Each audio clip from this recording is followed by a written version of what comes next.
안녕하세요. 반갑습니다. 구독, 좋아요 부탁드리겠습니다. 2022년 4월 26일 화요일 오후 4시 30분 지나고 있습니다. 뉴스 먼저 살펴보고 시황 알아보도록 하겠습니다. 현대제철 1분기 영업이익 6,974억 원, 영업이익률 10% 달성 이렇게 나와 있습니다. 매출액이 전년 동기 대비해서, 전년 동기라는 것은 전년도 1분기 말하는 겁니다. 1, 2, 3월. 여기에 2021년 1Q, 여기 2022년 1Q 1분기라는 얘기입니다. 매출이 41.7%가 증가를 했고, 영업이익은 129%가 증가를 했고, 당기순이익은 122%가 증가를 했습니다. 전년 같은 1, 2, 3월 달 기준으로 볼 때요. 상당히 상승을 한 것이죠. 근데 전분기 대비 10월, 11월, 12월 이렇게 볼 때는 매출은 8.4% 증가, 영업이익은 9.7% 감소를 했네요. 그렇지만 당기순이익은 44.9% 상승을 했다, 이러한 얘기입니다. 상당히 좋은 뉴스죠. 이따가 현대제철 차트를 한번 보겠지만, 지금의 차트의 위치와 작년 1분기 때 차트의 위치가 비슷해요. 그 얘기는 뭐냐면, 차트의 위치는 가격대는 비슷한데 실적이 굉장히 좋다는 얘기는 주가가 상승할 여력이 충분히 있다, 이러한 얘기로 해석할 수가 있겠습니다. 현대제철의 차트를 잠깐 살펴보도록 하겠습니다. 여기에 파란색 부분이 2021년 1, 2, 3월 1분기 구간이고요. 여기에 파란색 부분이 2022년 1, 2, 3월 1분기 구간입니다. 위치 자체가 비슷하죠.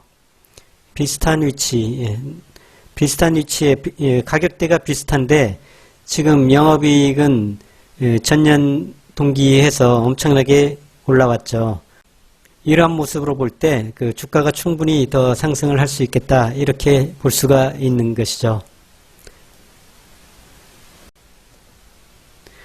IMF 우크라이나 사태로 아시아 스태그플레이션 위기다. 스태그플레이션이라는 것은 물가는 오르면서 경기는 이제 안 좋은 이러한 상태를 말하는 것이죠. 이 얘기는 특별히 설명을 안 해도 요즘 피부로 느끼는 얘기죠. 모든 원부자재들이 다 가격이 상승을 하다 보니까 오일로부터 철광석으로부터 그 다음에 먹는 식용유로부터 밀로부터 모든 게 다 상승을 하면서 전쟁으로 경기는 안 돌아가는데, 그 다음에 또 코로나 중국 봉쇄로 인해 가지고 경기 자체는 안 좋은데 물가는 상승하는 이러한 현상이 일어나고 있죠. 아시아 전체가 다 이러한 현상이 일어나고 있다, 이러한 얘기입니다. 굉장히 조심해야 될 뉴스입니다. 경기가 올해는 좀 활성화되기가 어렵겠다 하는 그러한 내용입니다. 중국 웬화 따라 원화도 추락, 평가절하가 된다는 얘기입니다. 달러 대비해서요. 달러 자체가 강해진다는 얘기죠. 그러다 보니까 중국도 그렇고 우리나라도 그렇고 주가가 지금 굉장히 하락하고 있죠. 다음 뉴스 보겠습니다. 외국 자본 역대급 탈중국, 러시아가 깨운 차이나 리스크. 요즘 아까 조금 전 뉴스와 일맥상통하는 뉴스인데요. 달러들이 빠져나가고 있다, 중국에서 빠져나가고 있다, 이러한 얘기죠. 지정학적 리스크라는 얘기가, 중국이 소련을 도우려고 하다 보니까 미국이 여러 가지 방법으로 제재를 가하려고 하고 있죠. 그 중에 이 달러를 가지고, 환율을 가지고 또 경제를 괴롭히는 그러한 방법도 있다는 것입니다. 지금 다른 이머징 마켓에 비해 비슷한 규모의 자본 유출이 없다는 점에서 중국에서 자본이 이례적으로 이탈하고 있다. 다른 나라, 이머징 국가의 다른 나라에서 이탈들은 심하지가 않는데 중국에서 특별히 심하다, 이런 얘기입니다. 지정학적 긴장만이 중국 자본 이탈 배경은 아니다. 미국이 금리 인상과 중국이 강력한 방역 조치 또한 투자 공포를 자극했다, 이러한 얘기입니다. 중국이 경제가 좀 좋아야 우리나라도 경제가 좀 활발하게 돌아가는데요. 경제적으로는 이제는 미국보다 더 영향을 많이 받는 나라가 됐죠. 그 중국이라는 나라가요. 아무튼 좋지는 않은 뉴스입니다. 굉장히 긴장을 해야 되는 그러한 뉴스들입니다. 시황 보겠습니다. 오늘 코스피는 0.42% 상승, 코스닥은 1.26% 상승, 비교적 좀 상승을 해준 날입니다. 그렇지만 이 차트 모양으로 볼 때 미미하죠. 어제 여기 전저점에 도달하는 요 입장에서 4월 12일에 전저점에 도달해 주는 모습을 보여줘서 오늘 상대적으로 좀 반등을 해줬습니다. 크게 어떤 반등의 요인이 있어서 반등한 것은 아니죠. 외국인들 보면은 거래소와 코스닥에서 다 매도를 했고 선물에서 1,500억 매수를 해줬습니다. 선물에서 보면은 미결제가 증가를 하면서 상승을 한 게 아니고 미결제가 감소를 했어요. 7,700억 감소를 했다. 그러니까 상승이나 하락에 대한 강한 힘이 작용한다기보다는 눈치보기의 장이다. 이렇게 말씀을 드릴 수가 있겠습니다.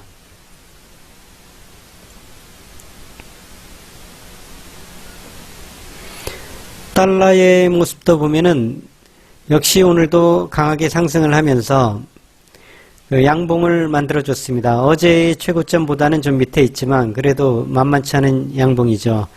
1252원 이렇게 돼 있다는 게 달러가 아직도 강세, 달러 차트 자체가 우상향을 하는 모습을 보이고 있다는 점, 아직도 긴장을 놓으면은 안 되겠다. 이러한 말씀을 드릴 수 있습니다.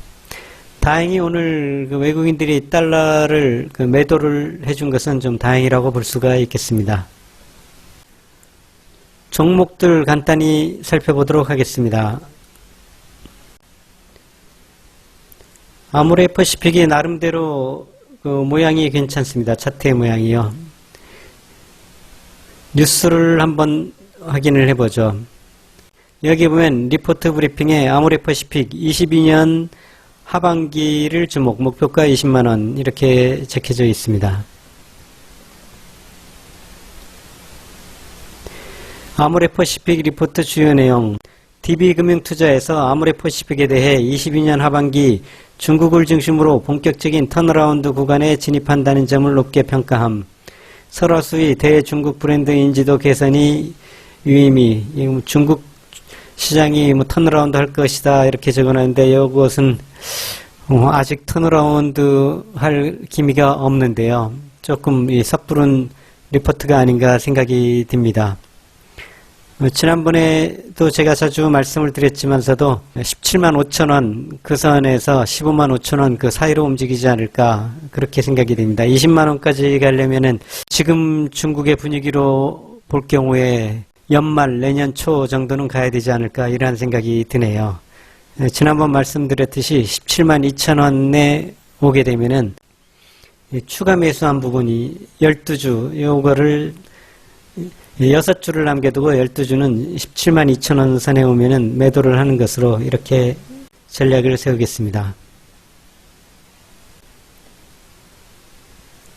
LX 하우시스 기관 외국인이 계속해서 매도를 하고 있습니다. 그렇지만 그 차트 모양은 무너지지는 않고 있죠. 여기 뉴스 하나 살펴보도록 하겠습니다. LX 하우시스가 건자재 인테리어 부분에서 KCC를 넘보고 있다. 그룹 계열사가 국내 유리업계 2위인 한국유리를 인수한 데 따른 시너지 효과가 기대되기 때문이다. 26일 업계에 따르면 LX 하우시스가 속한 LX그룹 계열사 LX인터내셔널은 지난 3월 말에 한국유리공업 지분 100%를 약 5,925억 원에 인수했다. 완전 인수네요. 100% 인수니까요. LX인터내셔널은 이를 통해 다양한 소재 분야 시장 진입을 가속화함으로써 안정적인 수익 기반을 확보한다는 입장이다. 유리는 자동차나 IT 산업이 필수 자재이기도 하지만 건설 자재로서 차기 정부 출범 이후 주택 공급 확대뿐만 아니라 리모델링 증가로 유리 수요는 안정적인 증가가 예상되고 있다. LX 하우시스가 이 효과를 같이 볼 수 있겠습니다. 좋은 뉴스입니다. 그리고 요즘 전반적인 경기가 안 좋다 보니까 추가 매수한 종목들은 전고점에 도달하게 되면은, 그러니까 LX 하우시스의 전고점은 이 부분이죠. 이 부분.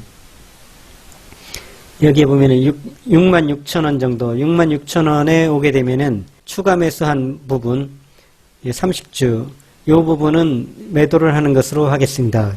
그래서 1차 매수한 부분은 좀 장기적으로 들고 가고 2차 매수한 부분은 단타로 전고점 도달하면 매도를 했다가 하락을 하면 다시 추가 매수하고 이러한 전략을 취하도록 하겠습니다.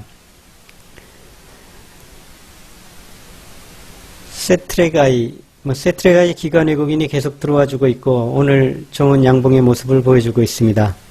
세트레가이도 2차 매수까지 진행을 했다 보니까 진행을 했기 때문에 여기도 전고점 48,400원, 48,000원 넘어가게 되면은 2차 매수한 부분은 수익 실현을 하고 1차 매수는 장기적으로 가져가면서 2차 매수 부분은 단타로 치고받고를 하는 그러한 매매 전략을 쓰도록 하겠습니다. 현대제철도 마찬가지입니다. 현대제철도 2차 매수를 들어갔기 때문에 추가 매수한 부분에 있어서는 전고점 여기에 44,700원, 그러니까 44,500원 정도 오게 되면은 2차 매수 부분은 이익 실현을 하면서 치고받고 하는 그러한 전략을 취하도록 하겠습니다. 카카오 게임즈를 보겠습니다. 카카오 게임즈가 어제 좀 외국인들이 어제 그저께 들어와 줬고요. 오늘 기관이 좀 들어와 주는 모습. 카카오 게임즈를 59,000원에서 6만원 사이, 그 사이에서 2차 매수를 동일 수량으로 하는 것으로 하겠습니다. 그러니까 20주입니다. 20주. 59,000원에서 6만원 사이. 지금 매물대 자체가 한 75,000원 선, 75,000원의 매물대가 가장 많이 있죠. 그러니까 전체적으로 카카오 게임즈를 가지고 있는 사람들이 다 지금 손해를 보고 있는 상태죠. 전체의 큰 다수가요. 다들 이제 요 정도 75,000원대 올라오면은 매도를 하려는 그러한 준비들을 하겠죠. 그러니까 본전 올라왔을 때 본전 매도한다. 이러한 전략들요. 그 다음에 보면은 그 매물대가 요 선에 56,000원, 57,000원 이 선에 있습니다. 그렇지만 여기에 양봉 자체가 저가가 58,300원, 고가가 73,500원.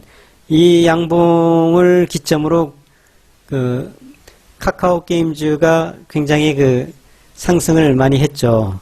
요 정도 선에 내려오게 되면은 다시 카카오 게임즈에 접근하는 세력들은 다시 끌어올리려는 이러한 시도를 할 것이다. 이렇게 예측을 하겠습니다.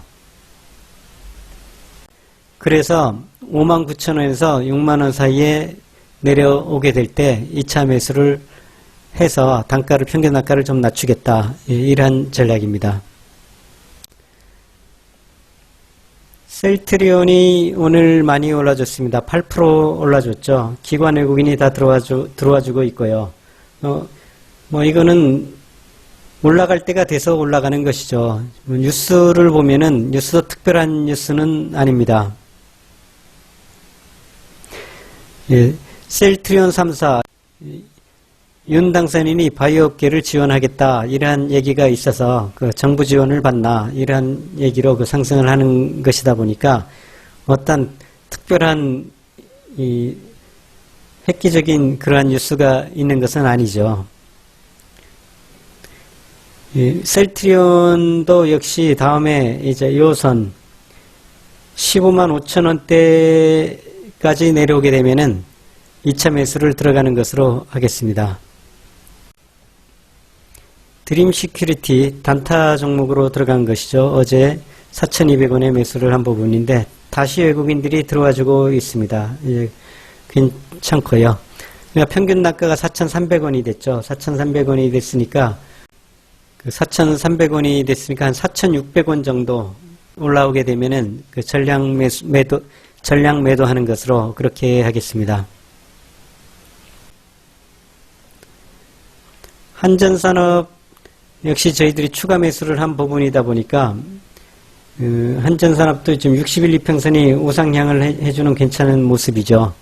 한전산업도 요 정도 15,000원 정도 이렇게 올라와 주면은 전량 매도를 하는 것으로 하겠습니다. SFA 반도체는 장기 종목이니까 또 기회를 보면서 2차 추가 매수의 기회를 노려보도록 하겠습니다. 의문사항 있으시면은 댓글에 남겨주시고요. 구독, 좋아요 부탁드릴게요. 영상 이것으로 마무리하겠습니다. 감사합니다.